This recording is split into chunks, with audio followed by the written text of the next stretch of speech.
स्वागत है आपका गुरु प्रणाम मोटिवेशन चैनल पर, जहां हम सच्चे ज्ञान और जीवन के अनमोल अनुभवों को साझा करते हैं। यहां आप पाएंगे श्री श्री रविशंकर जी की शिक्षाएं और प्रेरणादायक कहानियां, जो आपको जीवन में आगे बढ़ने के लिए प्रेरित करेंगी। एक बार की बात है, एक छोटे से गांव में एक साधारण लेकिन बहुत ही ईमानदार लड़का रहता था, जिसका नाम मोहन था। मोहन का जीवन बहुत ही कठिन था। उसके माता-पिता छोटे-मोटे किसान थे और घर की स्थिति भी बहुत ही दीनहीन थी। लेकिन मोहन के दिल में एक गहरी तृष्णा थी। वह संसार के दुखों से मुक्ति पाने के लिए कुछ करना चाहता था। वह जानता था कि इस जीवन में कुछ बड़ा हासिल करने के लिए उसे अध्यात्म की ओर रुख करना होगा। मोहन ने सुना था कि उसके गांव के पास एक बड़े संत का आश्रम है, जो लोगों को आत्मज्ञान देते हैं। मोहन ने तय किया कि वह इस संत से मिलकर कुछ शिक्षा प्राप्त करेगा। एक दिन मोहन ने अपने माता-पिता से अनुमति ली और आश्रम की ओर चल पड़ा। रास्ते में उसकी आंखों में उत्साह और हिम्मत थी, क्योंकि वह जानता था कि वह एक महान उद्देश्य की ओर बढ़ रहा है। आश्रम में पहुंचकर मोहन ने संत से मिलने की कोशिश की। संत की ओर जाते हुए मोहन के मन में सवाल थे। क्या मैं सचमुच कुछ बड़ा सीख पाऊंगा? क्या मुझे जीवन का उद्देश्य मिल पाएगा? जब वह संत के पास पहुंचा, तो संत ने उसे बड़े प्रेम से देखा और मुस्कुराकर कहा, तुम क्यों आए हो मेरे बच्चे? मोहन थोड़ा संकोच करते हुए बोला, मुझे आत्मज्ञान चाहिए। मैं जानना चाहता हूँ कि इस जीवन का उद्देश्य क्या है और कैसे मैं अपने जीवन को शांति और आनंद से भर सकता हूँ। संत ने उसे हाथ से बैठने का इशारा किया और फिर कहा, तुमने सही जगह पर कदम रखा है, लेकिन याद रखना, ज्ञान को प्राप्त करने के लिए केवल बुद्धि नहीं, बल्कि दिल की शुद्धता भी चाहिए। संत ने मोहन को साधना की कुछ महत्वपूर्ण विधियां सिखाईं और साथ ही यह भी बताया कि जीवन में सबसे महत्वपूर्ण चीज़ है शांति, प्रेम और समर्पण। वे बोले, तुम जब भी किसी कठिनाई का सामना करो, तब अपने मन को शांत रखो और भगवान के नाम का जाप करो, इससे तुम्हें शांति मिलेगी। मोहन ने संत की बातें गहराई से सुनी और फिर वह आश्रम में रोज आने लगा। हर दिन वह संत के साथ ध्यान करता, मंत्रों का जाप करता और संत से जीवन के मूल्यवान पाठ सीखता। धीरे धीरे मोहन का जीवन बदलने लगा। पहले जहाँ वह जीवन की समस्याओं से परेशान रहता था, अब वह हर स्थिति में शांति और संतुलन बनाए रखने लगा। उसकी आंखों में एक नयापन था और उसके चेहरे पर एक अजीब सी संतुष्टि थी। एक दिन मोहन अपने गुरु से पूछ बैठा, गुरुजी, मुझे समझ में नहीं आता कि जीवन में इतनी कठिनाइयाँ क्यों होती हैं? क्यों लोग दुखी होते हैं और क्यों उन्हें पीड़ा सहनी पड़ती है? गुरुजी मुस्कुराए और बोले, प्रिय मोहन, जीवन में दुख और सुख आते हैं। यह प्रकृति का हिस्सा है। जब तुम किसी दुख या समस्या का सामना करते हो, तो यह तुम्हारे भीतर की शक्ति को जागृत करने का एक अवसर होता है। भगवान का आशीर्वाद तब मिलता है जब तुम अपनी समस्याओं का सामना साहस और धैर्य से करते हो। यही जीवन का सबसे बड़ा संदेश है। इसके बाद गुरुजी ने मोहन को एक छोटी सी कहानी सुनाई। कहानी, एक समय की बात है। एक छोटे से गांव में एक युवक रहता था, जिसका नाम रघु था। रघु बहुत ही ईमानदार और मेहनती था, लेकिन उसकी ज़िंदगी में बहुत सारी कठिनाइयाँ थीं। वह गांव के सबसे गरीब परिवार से था और दिन रात मेहनत करने के बावजूद भी उसे अपनी माँ और बहन के लिए भरपेट भोजन नहीं मिल पाता था। एक दिन वह अपने जीवन की परेशानियों से परेशान होकर जंगल में चला गया और भगवान से एक सवाल पूछा, हे भगवान, मुझे क्यों इतना दुख भोगना पड़ रहा है? तभी भगवान ने उसकी पुकार सुनी और एक वृद्ध साधु के रूप में प्रकट हुए। भगवान ने रघु से कहा, तुम्हें क्या चाहिए? रघु ने कहा, मुझे मेरी परेशानियां दूर चाहिए, मुझे शांति चाहिए। भगवान ने रघु से कहा, तुम्हारी परेशानियां दूर नहीं हो सकती, लेकिन तुम्हें उनसे कैसे निपटना है, यह तुम्हें मैं सिखाऊंगा। भगवान ने रघु को ध्यान और साधना के माध्यम से अपने अंदर की शक्ति को पहचानने का तरीका बताया। रघु ने भगवान की बात मानी और शांति से साधना की। धीरे धीरे उसकी ज़िंदगी में सुधार आया, उसकी मेहनत रंग लाई और उसने अपने परिवार के लिए खुशियाँ लाई। अब रघु को समझ में आ गया था कि दुख केवल तब होता है जब हम अपने आप को कमज़ोर समझते हैं। जब हम अपनी आंतरिक शक्ति को पहचानते हैं तो दुख अपने आप समाप्त हो जाता है। गुरुजी ने मोहन से कहा, सिद्धि और शांति उसी दिन मिलती है जब तुम अपनी अपनी परेशानियों से सीखते हो और उनका सामना करने की क्षमता प्राप्त करते हो। हर दुख एक अवसर है जो तुम्हें मजबूत बनाने के लिए आता है। मोहन ने गुरुजी की बातों को गहराई से समझा और फिर से अपनी साधना में पूरी तरह से मन लगा दिया। उसने धीरे धीरे अपनी जीवन की चुनौतियों का सामना करना शुरू किया और हर समस्या को एक साधना का हिस्सा समझकर हल किया। मोहन का जीवन अब पहले से कहीं अधिक शांत, संतुष्ट और ईश्वर के प्रति आस्थावान हो गया था। एक दिन मोहन ने गुरुजी से कहा, गुरुजी, अब मुझे लगता है कि मैंने अपनी मंजिल पा ली है। गुरुजी ने उसकी ओर देखा और मुस्कुराते हुए बोले, सच तो यह है मोहन कि तुम्हारी मंजिल तुम्हारे भीतर ही थी। तुमने अपनी आंतरिक शक्ति को पहचान लिया और अब तुम्हारी आत्मा शांति और प्रेम से परिपूर्ण है। यही सच्चा ज्ञान है। मोहन ने सिर झुकाकर गुरुजी का आशीर्वाद लिया। अब वह अपने गांव लौटने के लिए तैयार था, लेकिन पहले उसने गुरुजी से एक वचन लिया कि वह जितना हो सके उतने लोगों को यह ज्ञान और शांति का मार्ग बताएगा। वह जानता था कि जीवन का उद्देश्य केवल आत्मा की शांति में है और यही शांति दूसरों में फैलाने का कार्य भी है। गुरुजी ने उसे आशीर्वाद दिया और कहा, जाओ मोहन, तुम सही रास्ते पर चल रहे हो। अब तुम्हें जीवन के प्रत्येक पल को भगवान की उपासना के रूप में देखना है। मोहन अपने गुरु का आशीर्वाद लेकर गांव लौट आया। वह अब पहले जैसा नहीं था। उसकी आंखों में एक नई जोश और आस्था थी। उसने अपने जीवन के हर पहलू को संतुलित किया और भगवान के प्रति अपनी निष्ठा और प्रेम को बढ़ाया। वह जानता था कि सच्ची शांति और संतोष केवल भगवान के साथ गहरे संबंध में है। समाप्ति आध्यात्मिक यात्रा, गुरु का आशीर्वाद, भाग 2। गांव लौटने के बाद मोहन ने अपने जीवन को पूरी तरह से बदलने की ठानी। अब वह केवल अपने लिए नहीं बल्कि दूसरों के लिए भी जीता था। उसने अपने आसपास के लोगों को जीवन के असली उद्देश्य से परिचित कराना शुरू किया। वह उन्हें बताता कि कैसे शांति और आत्मज्ञान की प्राप्ति के लिए साधना और ध्यान आवश्यक है। धीरे धीरे उसकी बातें गांव के हर व्यक्ति तक पहुंचने लगी।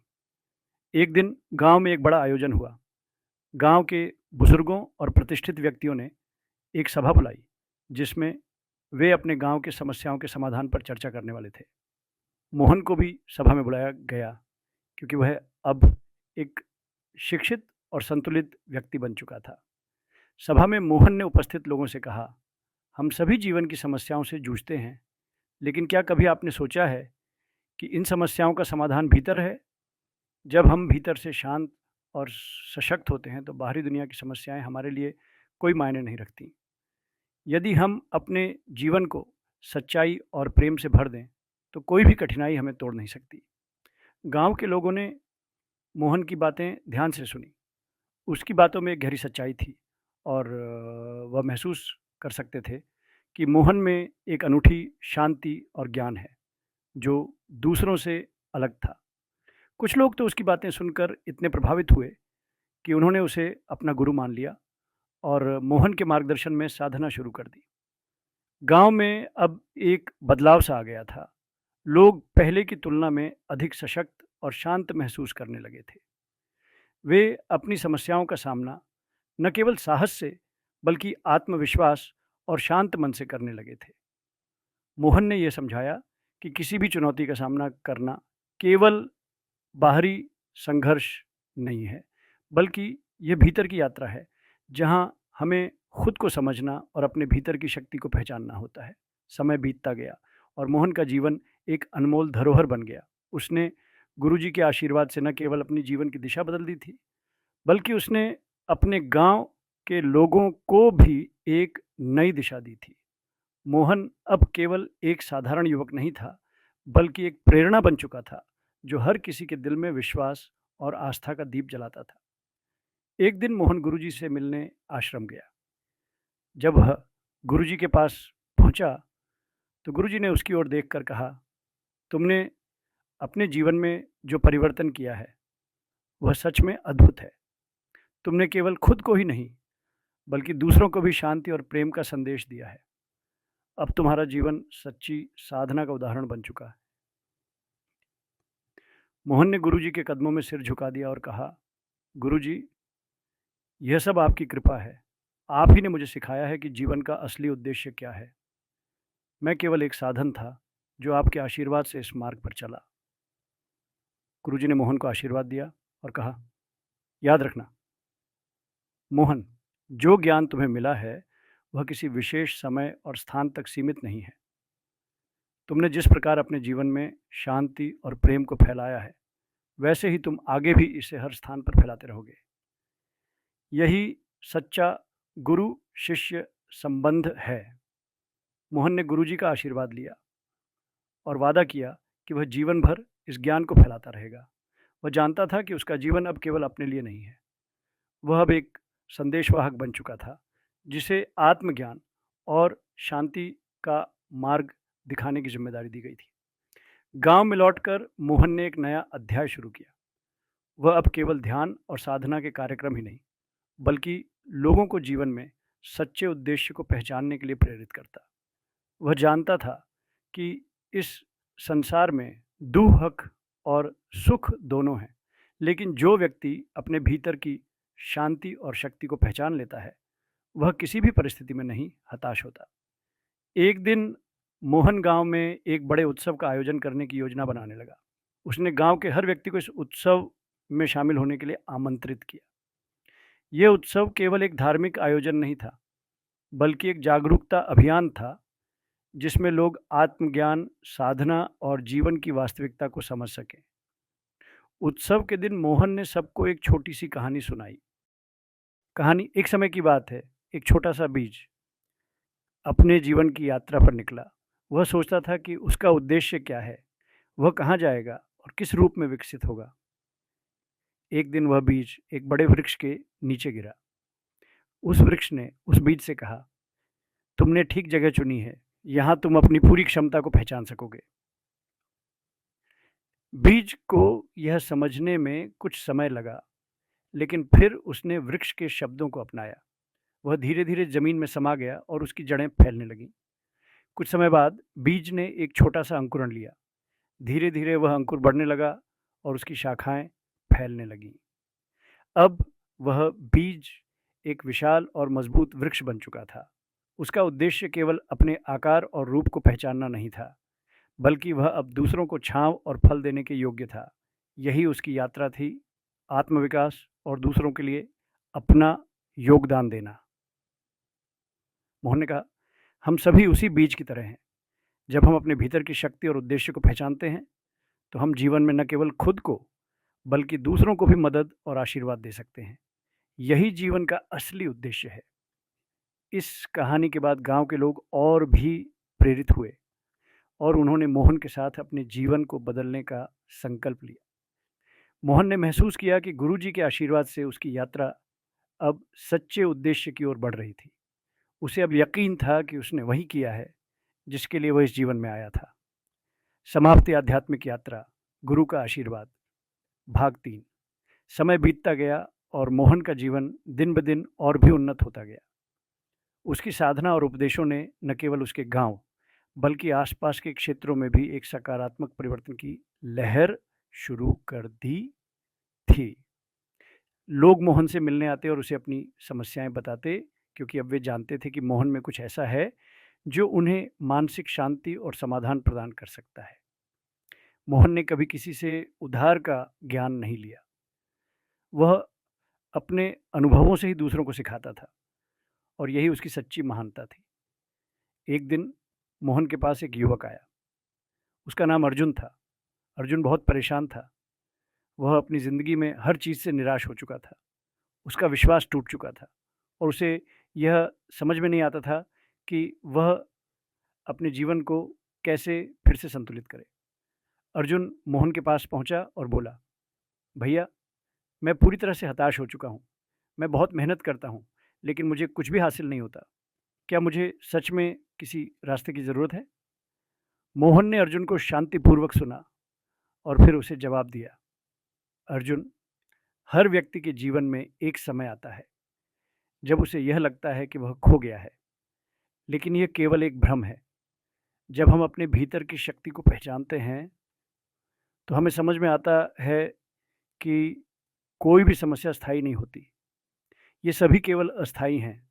असल में हमें इन परिस्थितियों से जूझने की शक्ति चाहिए, और जब हम इसे पाते हैं, तो जीवन एक नई दिशा में मोड़ लेता है। मोहन ने अर्जुन को ध्यान साधना और भगवान के नाम का जाप करने की सलाह दी। साथ ही वह उसे यह भी समझाता है कि जीवन का कोई भी उद्देश्य बिना आंतरिक शांति के पूरा नहीं हो सकता। जब हम अपने दिल से शांति को अपनाते हैं, तब बाहरी दुनिया की समस्याएं भी हल हो जाती हैं। हमारा मन शांत होने पर हम जीवन को एक नए दृष्टिकोण से देख सकते हैं। अर्जुन ने मोहन की सलाह मानी और अपनी दिनचर्या में ध्यान और साधना को शामिल किया। कुछ महीनों के भीतर उसने महसूस किया कि उसकी सोच में बदलाव आ रहा था। पहले जहां उसे हर पल मुश्किलें और समस्याएं दिखाई देती थीं, अब उसे जीवन में हर कठिनाई में एक अवसर नजर आने लगा। अर्जुन को यह एहसास हुआ कि उसकी निराशा और हताशा केवल उसके मानसिक दृष्टिकोण का परिणाम था। अब वह अपने जीवन में आत्मविश्वास और आंतरिक शांति महसूस करने लगा था। एक दिन अर्जुन ने मोहन से कहा, भैया, मुझे अब समझ में आ गया है कि मेरा जीवन तब तक अर्थहीन था जब तक मैंने अपने भीतर की शक्ति को नहीं पहचाना। अब मैं जानता हूं कि कोई भी मुश्किल इतनी बड़ी नहीं होती जितनी हम उसे समझ लेते हैं। जीवन के हर पल में प्रेम और शांति को अपनाना ही सबसे बड़ा रास्ता है। मोहन मुस्कुराए और अर्जुन को गले लगा लिया। तुमने सही कहा अर्जुन। अब तुम न केवल अपने जीवन को सही दिशा में ले जा रहे हो, बल्कि तुम दूसरों के लिए भी एक प्रेरणा बन चुके हो। यही सच्चा ज्ञान है, यही सच्ची साधना है।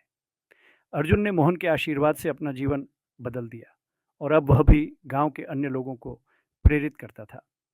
उसकी यात्रा भी एक उदाहरण बन चुकी थी कि कैसे साधना, गुरु की शिक्षाएं और आंतरिक शांति से जीवन में बदलाव लाया जा सकता है।